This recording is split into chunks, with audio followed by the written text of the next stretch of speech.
So let's talk a little bit about Sidisi, and whether or not you want to play this deck or not. I find this deck to be very attrition-like, in that you're constantly trying to get extra value, incremental value out of sacrificing a creature, doing something special to return that creature. It's very involved. The playstyle, sometimes there's a lot of calculations going on. If you don't like those kind of decks where your turn is mentally just kind of challenging, honestly, then maybe this isn't the deck for you.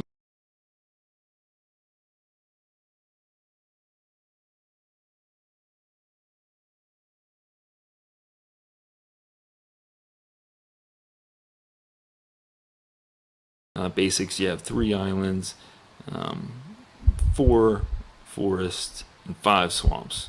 It's heavy on black mana. Then you have your 2 fetches, your basic fetches, Evolving Wilds, Terramorphic Expanse.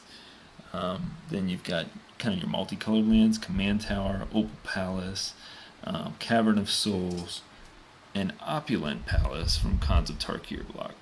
Those will get you all your multicolored stuff. Then you've got your basic duels, a lot of different duels, as you can see from the titles. If you don't know what they are, just ask.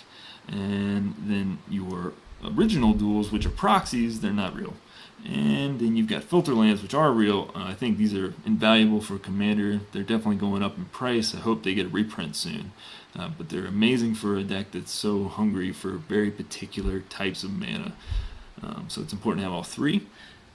And then you've got kind of the special lands. This one will help you destroy problems on the board.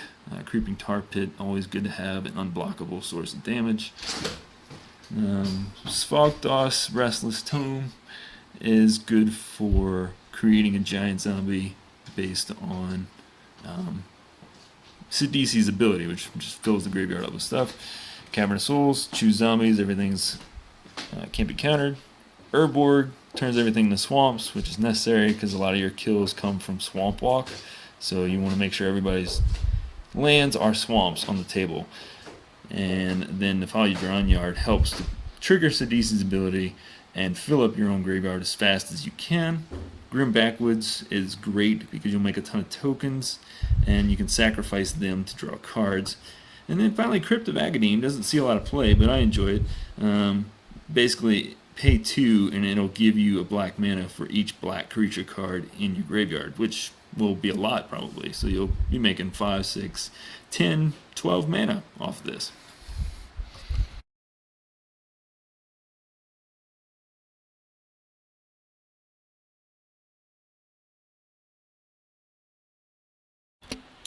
Here's the deal. I love synergy in decks, and sometimes synergy does make things more complex. So as we spoke about that earlier, here are some of the cards that make things complex. But also give you lots of value. Skull Clamp, new art, great, glad it's here. And of course you want to Skull Clamp your Grave Crawler, because every time you do, you draw 2 cards. He goes to the graveyard, you can pay to get him back as long as you have a zombie, which you always do. Other cards that reward sacking things. So Stronghold Assassin can constantly kill non-black creatures by sacking your own creatures. Gerard Golgari Lichlord can do tons of damage to your opponent equal to the power of creatures sacrificed to him. Similarly, you can gain lots of life through Doomgape and then have a 10-10 Trampler just running around going crazy. He looks like he flies, but he doesn't fly. Weird. Anyway, then also Grimgrin can get huge. He's a big beater. He sacks stuff and he gets +1/+1 counters. He kills your other opponent's creatures. If you have problem enchantments on the board, which black has never been great at dealing with, then this is your answer. Just sack some zombies, sack a Gravecrawler for instance, and then boom, destroy an enchantment. Or you could sack Vengeful Pharaoh to any of these methods, and he's a great surprise, a great trick in a zombie deck, in that he can kill target attacking creature as long as he's in a graveyard. And then of course Wonder, which has nothing to do with zombies, but if you want flying zombies, then this is your one and only answer, pretty much.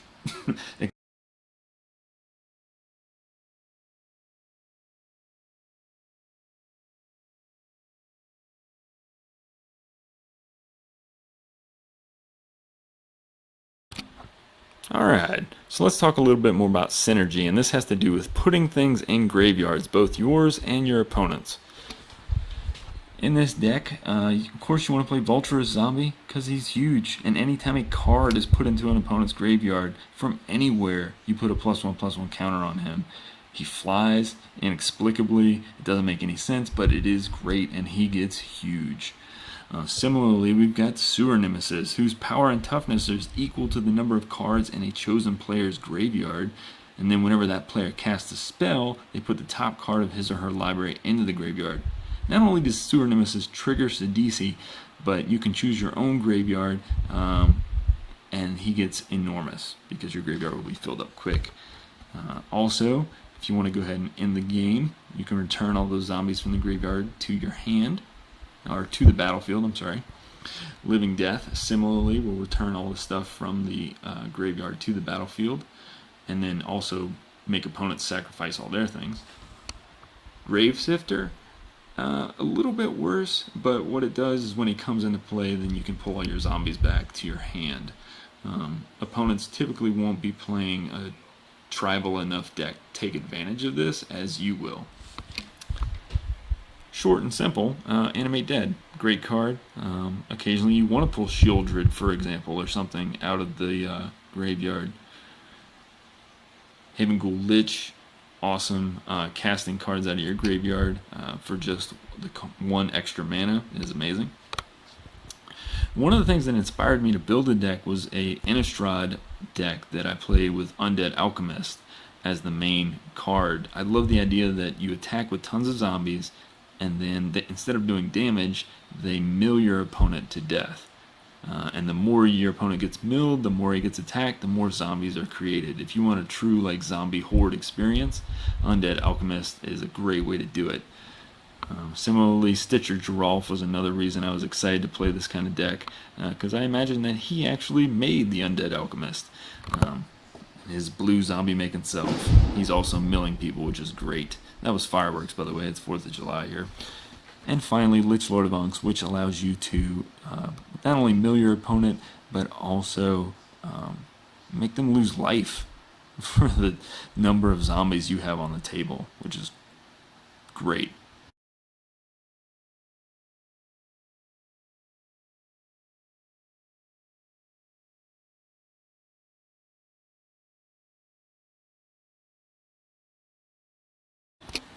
Okay, let's talk about creature removal and or some other kinds of removal, but mostly creature.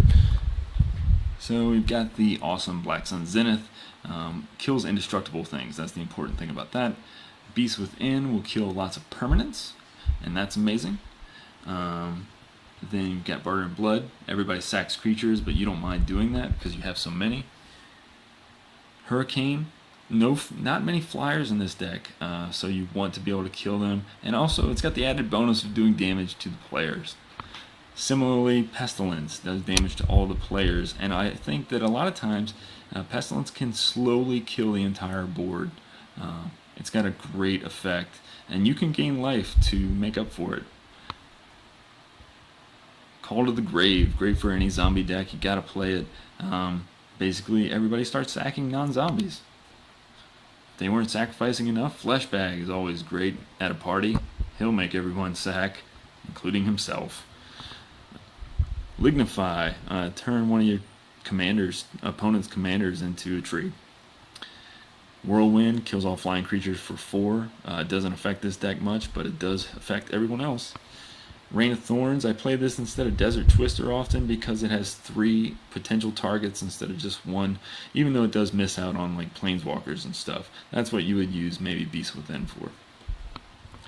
And Shieldred. Oh, Shieldred. Goes well with Fleshbag in that it also fun at a party and makes everyone just hate you, and you will immediately become the target on the board as soon as you put Shieldred out, but hopefully you have a plan to win at that point.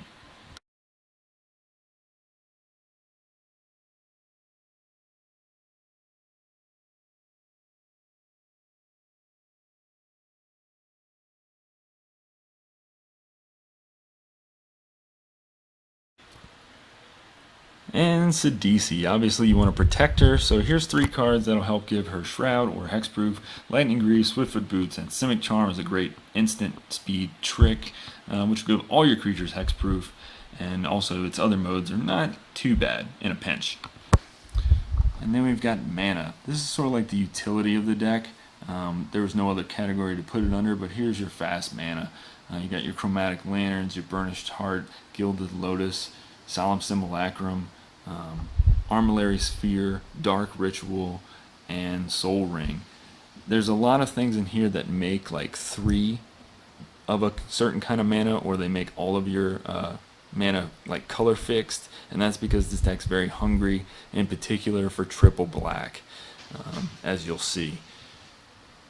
Also, this is sort of just weird utility cards. Limduel's Vault is a really weird instant card that kind of lets you do this crazy pay life scry thing. You just like look at the top 5 cards, and if you don't like them, then you can pay a life to just put them on the bottom of the library, and you keep doing that until you find 5 that you think are awesome. For only 2 mana, it's a pretty good effect. Tortured Existence, again, lets you kind of pick and choose what cards are in your graveyard, and also what cards are in your hand. Sultai Ascendancy is perfect with Sidisi. Obviously, it was made with her in mind, in that it also kind of lets you look at the top 2 cards and decide whether or not you want to put them in the graveyard or not, just giving you an extra degree of control in your game. Whip of Erebos, once you have those creatures in the graveyard, and if you want to do the damage route where you're kind of killing everybody incrementally, then this will allow you to gain some life and be above the herd, so to speak.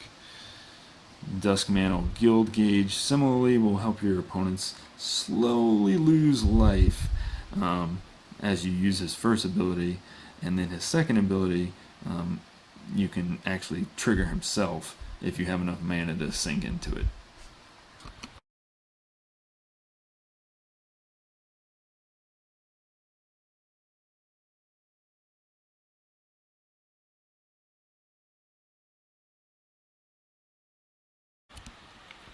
And last but not least, where's the zombies at? So here we go. Here's some zombie cards. These are kind of utility control zombies. They allow you to control what is in your opponent's graveyard, creature-wise and or spell-wise. Both are very cheap, and early on in the game you can start kind of controlling what happens to your opponent's library before you use a giant living death or some other card that brings back all creatures from a graveyard. In addition to that sort of idea of control, then here is your Sidisi Undead Vizier, who is a tutor for anything in your deck. It's the only tutor I run in here. Geth, Lord of the Vault, allows you to look through your opponent's graveyards if you do see something that you like, and then put that creature into play, which is awesome. Plus, he's a big zombie that has Intimidate and can kill the game himself. Also, Machias the Unhallowed, he will basically make all of your zombies awesome and give them Undying, in addition to just +1/+1, which is awesome. Then we've got Grave Titan, makes a bunch of zombies. He is not a zombie himself, unfortunately. And Grave Digger, speaking of graves and being able to pull things out of graveyards and stuff. Then we've got cards that are not zombies, but do make lots of zombies. So Army of the Damned is a must-play, making 13 2/2 zombies. You can do it twice for 26, which is awesome. Curse of Shallow Graves, which is great anytime somebody attacks a person you enchant, then that person gets zombie tokens. So it can help you, it can help other people, but it'll keep things off your back. And then Ghoulcaller Gissa is great. She keeps multiplying your zombies dramatically. And then once you have all those zombies, it's important to have some zombie lords. So there we go. Zombie lords. Sorry for the shadow. But there you go. Zombie Master. He's amazing, especially with Urborg, because he gives everything Swamp Walk, or at least all your zombies. And then he gives them +1 black to regenerate, which is just a great ability for such an old card. Then we've got Cemetery Reaper, again controlling your opponent's graveyards kinda and giving you an advantage. And then Diregraph Captain, which allows you to get incremental advantage by having your zombies die. Every time you sack them for something, then your opponent loses a life. And then finally, how do you kill people with all these massive zombies? Well, Here's another thing. You can give them bonuses with old Creekwood Liege here, or you can just go with Cover of Darkness and then make it so that everything has fear, which means it can't be blocked except by artifact or black creatures. Or you can go over the top and really unfairly with Triumph of the Hordes. Everything is infect, +1/+1, and trample. It's a quick way to end the game. I would suggest only doing it if you're going to kill everyone all at once. It's not a very fair card. A lot of people don't like it. So, use it sparingly, judge your own playgroup. And so that's been it. That's been Sidisi. And I hope you enjoyed this weirdly lit video. It's real dark out here today, and I don't have a lot of lights in this living room. So, anyways, comment, leave advice, leave tips, complaints, whatever. And thanks for watching.